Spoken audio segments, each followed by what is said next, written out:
En una parábola divina, inspiré a los primeros hombres para que empezaran a tener conocimiento de su destino, pero fue mal interpretado el sentido de mis revelaciones.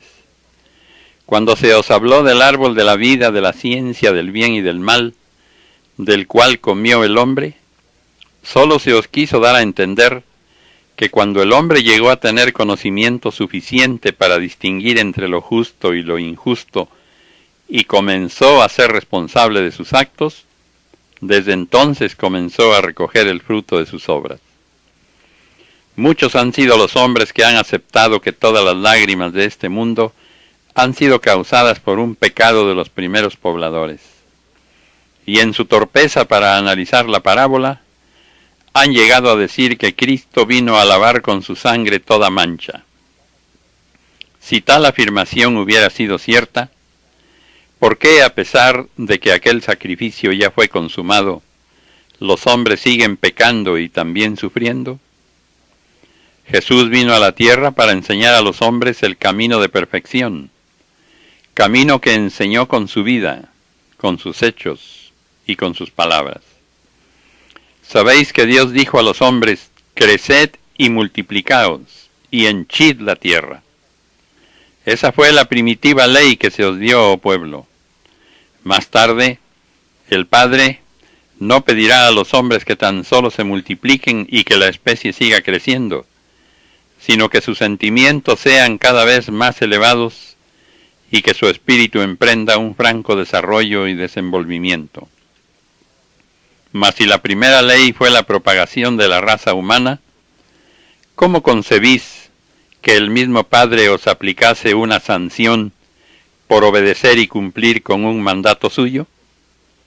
¿Es posible, pueblo, que en vuestro Dios exista una contradicción semejante? Mirad qué interpretación tan material dieron los hombres a una parábola en que tan solo se os habla del despertar del espíritu en el hombre. Por lo tanto, analizad mi enseñanza y no digáis más que estáis pagando la deuda que por su desobediencia contrajeron los primeros pobladores para con vuestro Padre. Tened una idea más elevada de la justicia divina.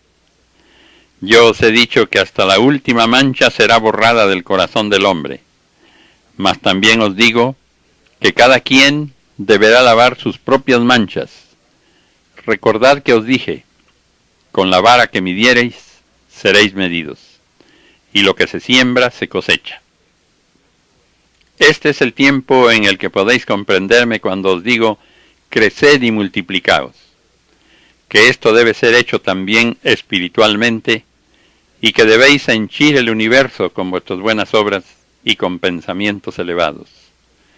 Yo doy la bienvenida a todos los que quieran acercarse a mí, a todos los que buscan la perfección. La humanidad se ha multiplicado al mismo tiempo que su pecado. No faltan en el mundo ciudades semejantes a Sodoma y Gomorra, cuyo escándalo repercute en toda la tierra y están envenenando los corazones. De aquellas ciudades pecadoras no quedaron ni vestigios, a pesar de que sus moradores no eran hipócritas, pues pecaban a la luz del día. Mas esta humanidad de ahora, que se oculta en las sombras para dejar desbordar sus pasiones, y luego aparenta rectitud y limpidez, tendrá un juicio más severo que Sodoma. Es la herencia funesta de todas las generaciones pasadas, la que con sus ambiciones, vicios y enfermedades está dando sus frutos en este tiempo. Es el árbol del mal que ha crecido en el corazón de los hombres, árbol que ha sido fecundado con pecados, cuyos frutos siguen tentando a la mujer y al hombre, haciendo caer día a día a nuevos corazones. Bajo la sombra de ese árbol yacen hombres y mujeres sin fuerzas para librarse de su influencia. Allí han quedado virtudes rotas, honras manchadas y muchas vidas truncas. No solamente los adultos corren atraídos por los placeres del mundo y de la carne, también los adolescentes y hasta los niños. A todos les ha llegado el veneno acumulado a través de los tiempos. Y los que han logrado escapar de la funesta influencia de la maldad ¿qué hacen por los que se han perdido? Juzgarles, censurarles y escandalizarse de sus actos. Pocos son los que oran por los que se extravían del sendero, y menos los que consagran parte de su vida para combatir el mal. En verdad os digo que mi reino no se establecerá entre los hombres mientras tenga vida el árbol del mal. Es menester destruir ese poder, para lo cual se necesita poseer la espada del amor y la justicia, única a la que no podrá resistir el pecado. Comprended que no serán los juicios ni el castigo, sino el amor, el perdón y la caridad, esencia de mi doctrina, la luz que ilumine vuestros senderos y la enseñanza que lleve a la humanidad a la salvación. Pueblo, ¿queréis ser de los que trabajen por la redención de esta humanidad? ¿Queréis aportar vuestra ayuda en la obra de salvación? Pues no os sintáis impotentes para desempeñar esa misión, comparando vuestro número insignificante con el de la humanidad, porque no todo lo vais a hacer vosotros.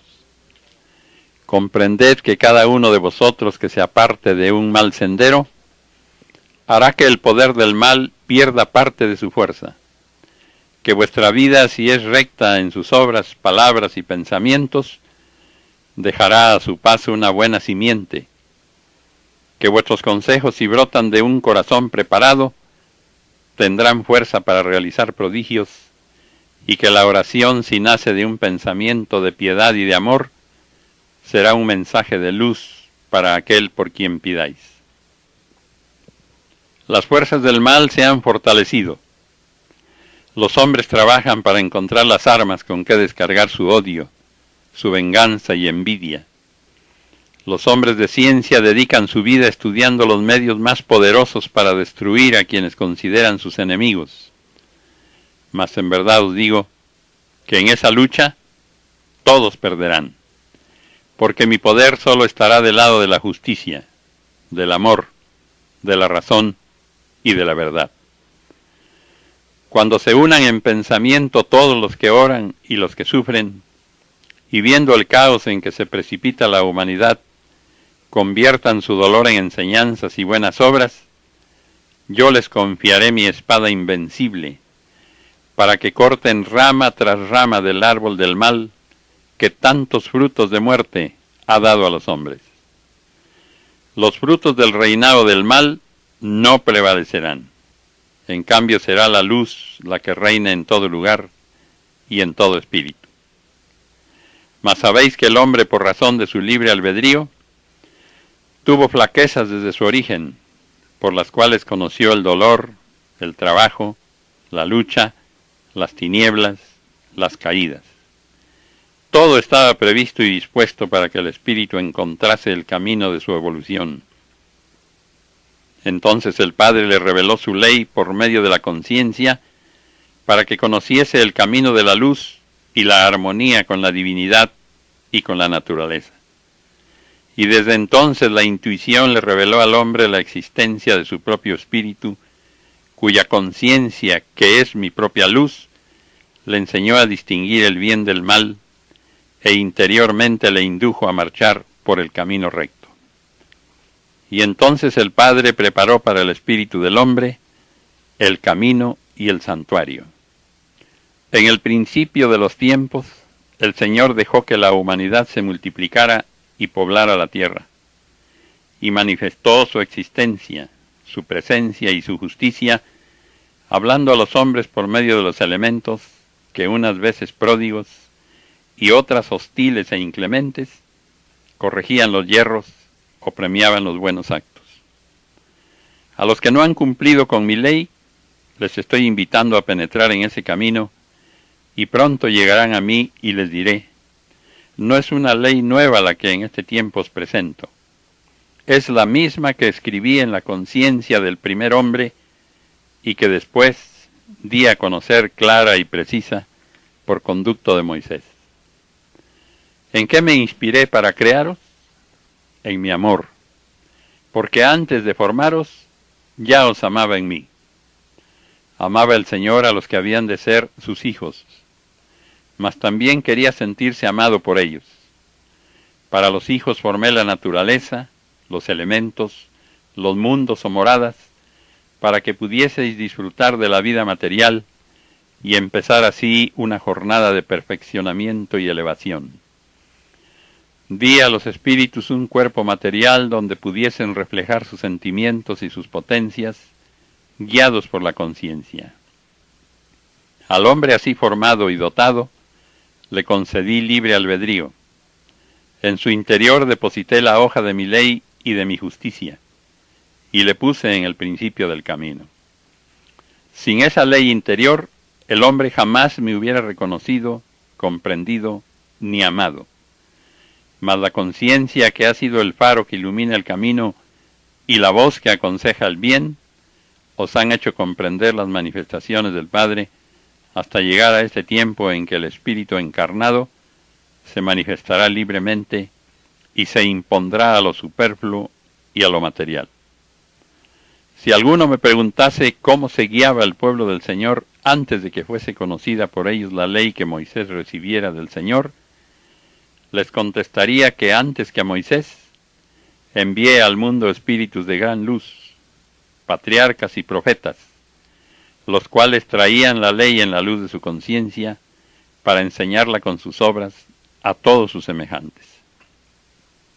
Aquellos hombres me honraban con su vida, no eran idólatras, porque ya conocían la espiritualidad.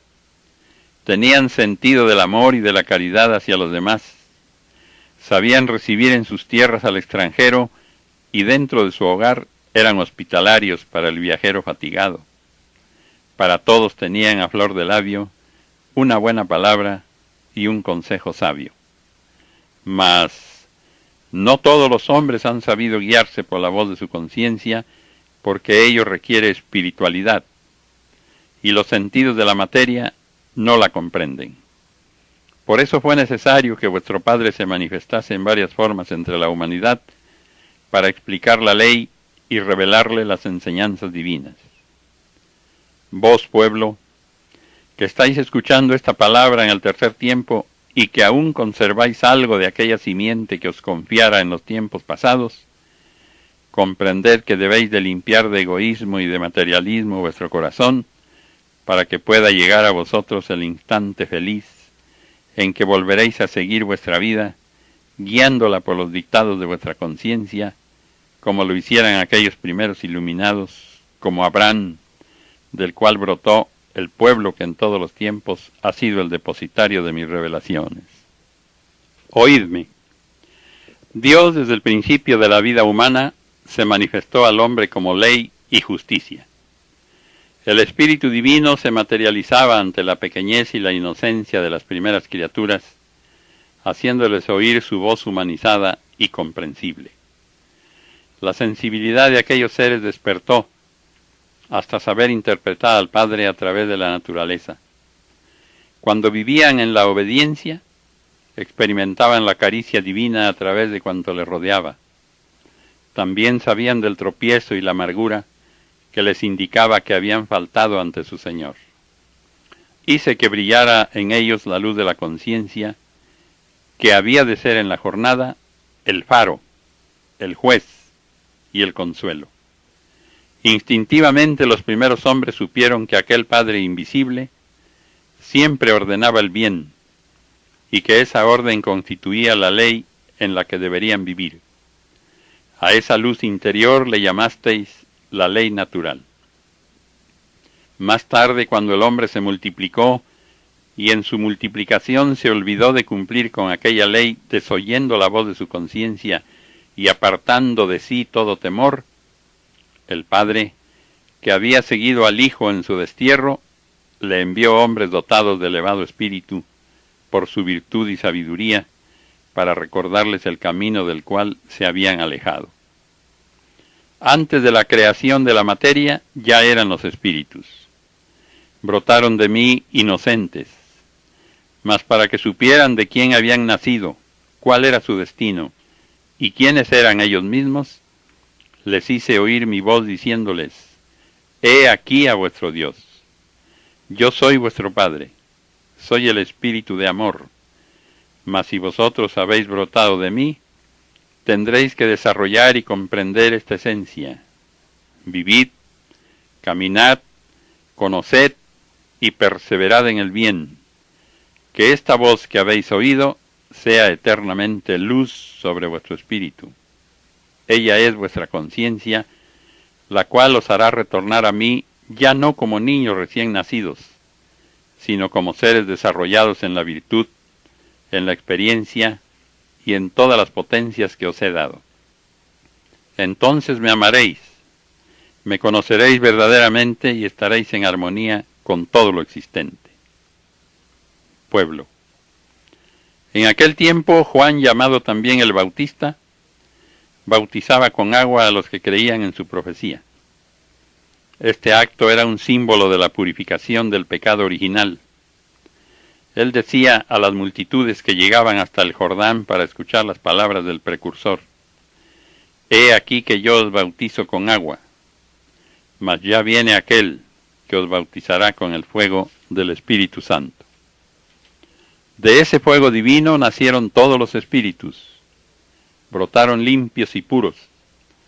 Mas si en su camino han llegado a mancharse con el pecado que trajo consigo la desobediencia, viene de nuevo el fuego de mi espíritu a derramarse sobre ellos, para destruir su pecado, borrar sus manchas y devolverles su pureza original. Si ese bautizo espiritual, en vez de ser entendido como la purificación que el hombre alcanza mediante un acto de arrepentimiento verdadero ante su Creador, lo convertís en un rito y os conformáis con el simbolismo de un acto, de cierto os digo que vuestro espíritu nada alcanzará. Quien así lo hace vive aún en los tiempos del Bautista, y es como si no hubiese creído en sus profecías ni en sus palabras que hablaban del bautismo espiritual, del fuego divino con el que Dios purifica y eterniza en la luz a sus hijos.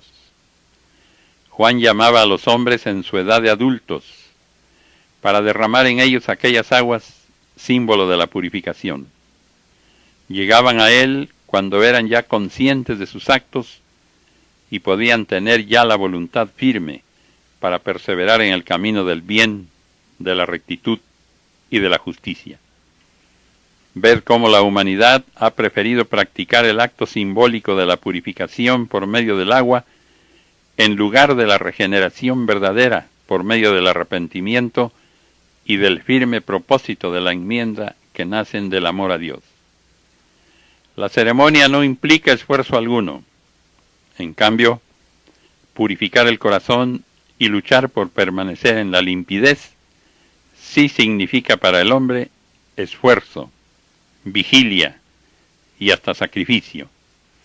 Por eso han preferido los hombres cubrir con apariencia sus pecados, concretándose al cumplimiento de ceremonias, actos y ritos que en nada mejoran su condición moral o espiritual si en ellas no interviene la conciencia.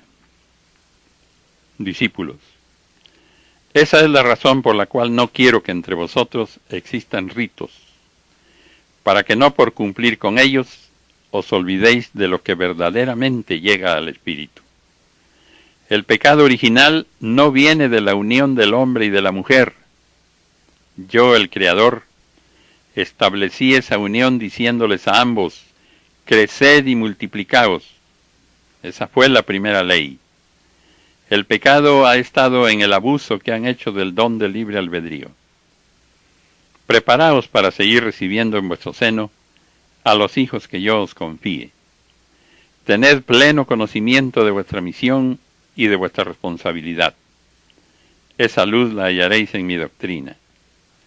Sabed que el Espíritu, cuando encarna, trae consigo todos sus dones, que su destino está ya escrito, y que por lo tanto nada tiene que recibir en el mundo. Él trae un mensaje o una restitución. A veces viene a recoger una siembra y en otras a saldar una deuda, pero siempre viene a recibir en esta vida una lección de amor que le da su Padre. Los que vais conduciendo a vuestros hijos a través de esta vida, haced que ellos, pasada la edad de la inocencia, penetren en el camino de mi ley. Despertad sus sentimientos, reveladles sus dones e inducidles siempre a lo bueno. Y en verdad os digo que a quien así acercaseis a mí, será bañado en la luz que brota de ese fuego divino que es mi amor. Jesús nació y creció entre los hombres, mas cuando se aproximaba la hora de su predicación, un varón que habitaba en el desierto llamado Juan, bajaba a las ciudades para anunciar a los hombres la llegada del reino de los cielos. Les preparaba y exhortaba a la enmienda para que su maestro les encontrase preparado. Era la voz que clamaba en el desierto. El más grande profeta, el precursor, era el espíritu de Elías, quien anunciaba a la humanidad que las puertas de un nuevo tiempo se abrían ante sus ojos materiales y espirituales. Juan derramaba las aguas del Jordán sobre el cráneo de los hombres como un acto simbólico de que debían purificarse para la llegada del Maestro. Yo sometí aquel cuerpo a ese acto como un ejemplo de humildad y mansedumbre, queriendo daros a entender que cuando el hombre siente que todas sus potencias han alcanzado su completo desarrollo y que su ser ha logrado la armonía entre el espíritu y su envoltura, esa es la hora propicia para hacer las más grandes y nobles obras de la vida, porque se ha alcanzado la madurez, la fortaleza, el ideal, la serenidad. Hoy no necesitáis símbolos, solo luz, fe, voluntad, amor. Todo ello será la mejor, la más completa purificación del espíritu y de la carne, para iniciaros en la jornada luminosa de la espiritualidad. Yo soy quien envía a los espíritus a encarnar de acuerdo con la ley de evolución, y en verdad os digo que no serán las influencias de este mundo las que hagan variar mis planes divinos, porque sobre todas las ambiciones de poder se hará mi voluntad. Cada ser humano trae una misión a la tierra. Su destino está trazado por el Padre y su Espíritu, ungido por mi caridad. En vano los hombres hacen ceremonias y ungen a los pequeños. De cierto os digo que en ninguna edad material serán las aguas las que purifiquen al espíritu de sus faltas a mi ley. Y si yo envío a un espíritu limpio de todo pecado, ¿de qué mancha le purifican los ministros de las religiones con el bautizo?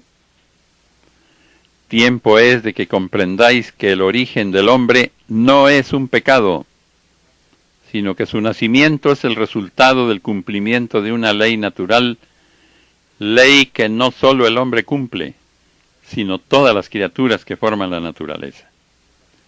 Comprended que os he dicho que el hombre, y no su espíritu. El hombre tiene mi potestad para crear seres semejantes a él, mas los espíritus solo brotarán de mí. Crecer y multiplicarse es ley universal. Lo mismo brotaron los astros de otros astros mayores, que la semilla se multiplicó, y jamás he dicho que en ese hecho hayan pecado u ofendido al Creador. ¿Por qué vosotros al cumplir con ese divino mandato habíais de ser después juzgados como pecadores? Comprended que el cumplimiento de la ley jamás podrá manchar al hombre. Lo que mancha al hombre y aparta al espíritu del camino de evolución son las bajas pasiones, el libertinaje, el vicio, la lujuria, porque todas ellas van en contra de la ley. Estudiad y escudriñad hasta que encontréis la verdad, y así dejaréis de llamar pecado a los mandatos del Creador de la vida, y podréis santificar la existencia de vuestros hijos con el ejemplo de vuestras buenas obras. Lejos estáis ya de aquellos tiempos en que los hombres buscaban su purificación mediante el sacrificio de víctimas inocentes. También habéis comprendido la inutilidad de los ayunos y las penitencias mal entendidas que por mucho tiempo practicasteis. Ahora sabéis que sólo la regeneración y la espiritualidad podrán dar a vuestro espíritu la paz y la luz. Orad, porque de cierto os digo que mi paz, venciendo el egoísmo y las flaquezas humanas, llegará a todos los pueblos de la tierra. Así vendrá a vosotros mi reino, y entonces las invenciones que ahora causan la destrucción y la muerte serán tan solo empleadas en la reconstrucción necesaria para hacer de este mundo el verdadero paraíso. Quiero que por fin el hombre llegue a perfeccionarse y que gobierne este planeta como el Padre gobierna el universo, con amor. Velad y orad, pueblo, para que las influencias de esa fuerza del mal en la que vibran las pasiones humanas y se agitan los espíritus turbados, no empañen la luz que he hecho llegar a vuestro entendimiento. Combatid lo superfluo, luchad contra lo impuro. Sabed que los vicios del mundo entorpecen los sentidos del espíritu, impidiéndole penetrar en las mansiones elevadas. Si aprendéis a vivir la vida verdadera, yo os digo que a donde os encontréis y a donde vayáis, con vuestra presencia todo lo convertiréis en un paraíso de paz. Habéis sido confinados a la tierra, a este planeta que siendo huerto maravilloso, donde el Creador se desbordó en bendiciones, el hombre vino a transformarlo en valle de lágrimas. Mas la humanidad llegará a comprender que por restitución se le ha dado venir al mundo en este tiempo para transformar este desierto de tristezas y dolor en un Edén de luz, en una morada de fraternidad y paz, en donde se cumpla con mi precepto que os dice: amaos los unos a los otros.